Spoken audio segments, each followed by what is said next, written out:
নামঘৰৰ ইয়াত আহক সেই পৰিস্থিতিটোৰ বিষয়ে বানপানীয়ে আগুৰি ধৰিছিল চাৰিওপিনৰ পৰা পানী দি ডুবি আছিল নামঘৰো ডুবি আছিল নামঘৰৰ ভিতৰত আছো আমি বৰ্তমান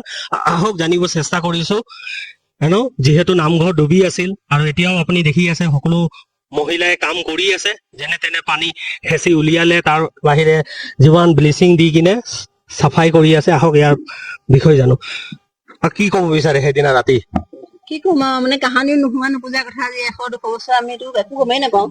আৰু দেউতাহঁতৰ দিনতো আমি গম নাপাম যে ইয়াত পানী হৈছে বুলি আৰু ৰাতিয়ে গম পালো এনেকে পানী ভাঙি আহিছে আৰু পটাপট বস্তু সামৰিবলগীয়া হৈছে কিছুমানে উঠাইছে কিছুমানে উঠাব পৰা নাই এনেকে আৰু নামঘৰত এককাল হ'ল একোৱেই নাই নাম কঁকালৰ ওপৰত পানী কঁকালৰ ওপৰত পানী সকলোৱে ঘৰ বুৰিলে ইয়াত ভাজনি গাঁও সকলোৱে ঘৰ বুৰিলে আৰু মানে কোনো ধৰণৰ মানে সেইদিনা ৰাতি পৰিস্থিতিৰ বিষয় মানে কণ্টিনিউয়াছলি পানী ওপৰলৈ গৈ আছিল নে কমিলে তাৰপিছত নাই পানী গৈয়ে আছে ৰাতি গৈয়ে আছে আপোনালোকে ক'ত আছিলে গৈ থাকি আমি কিছুমান চটৰ ওপৰত কিছুমান দুমহলীয়া ঘৰত থাকিলে তেনেকে আছিলো আৰু তেনেকে অখৰ জেগা কি বস্তু মানে ইয়াৰ মানে বেয়া হ'ল গোটেই পানীয়ে লৈ গ'ল নামঘৰ একো বস্তুৱে নাই চব তিতিলে গোটেই বস্তু মানে আমি সামৰিব নোৱাৰিলো যিমান আছে আমাৰ পাঠ পুথি কিতাপবোৰ তাৰ বাহিৰে কাপোৰ গোটেই চব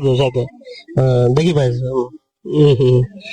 আৰু কোনো ধৰণৰ সহায় বিষয়ে জানিব বিচাৰে কোনো ধৰণৰ মানুহ চৰকাৰী হওক বা আপোনাৰ ডিচি চাইডৰ পৰা আহিছিলে ডিচি চাইডৰ পৰা নাই অহা আৰু চৰকাৰী মানুহ তেনেকে আমি লগ পোৱা নাই এতিয়ালৈকে মইতো চাই আছো ভিডিঅ' মাধ্যমত দেখিছো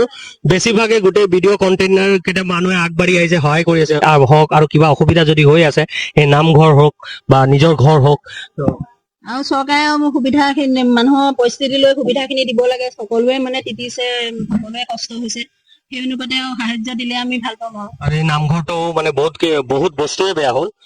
কাপোৰ কানিৰ পৰা লৈ আৰু যিমান আমাৰ শাস্ত্ৰৰ কিতাপবোৰ আছিল সেইবোৰৰ পৰা লৈ একোৱে নাই সকলো মানে তিতিছে বোকা মানে পলস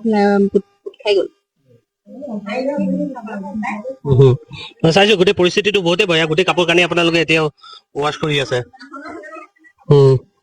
মই কেমেৰামেনে কম অলপ দেখাবৰ কাৰণে আসনৰ চাইডৰ পিনে এই পৰিস্থিতি দেখি পাইছে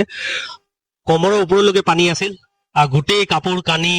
বাচন বৰ্তন আৰু যিমান আমাৰ মানে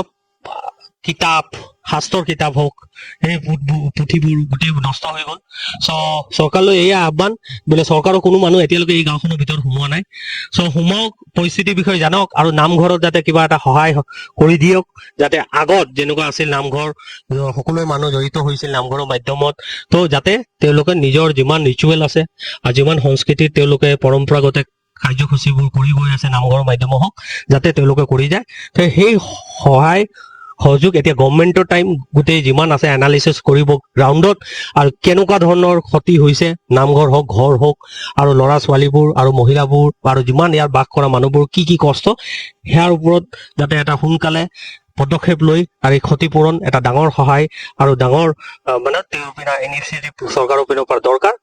এয়া অসমীয়া দৃষ্টিৰ পৰা আহ্বান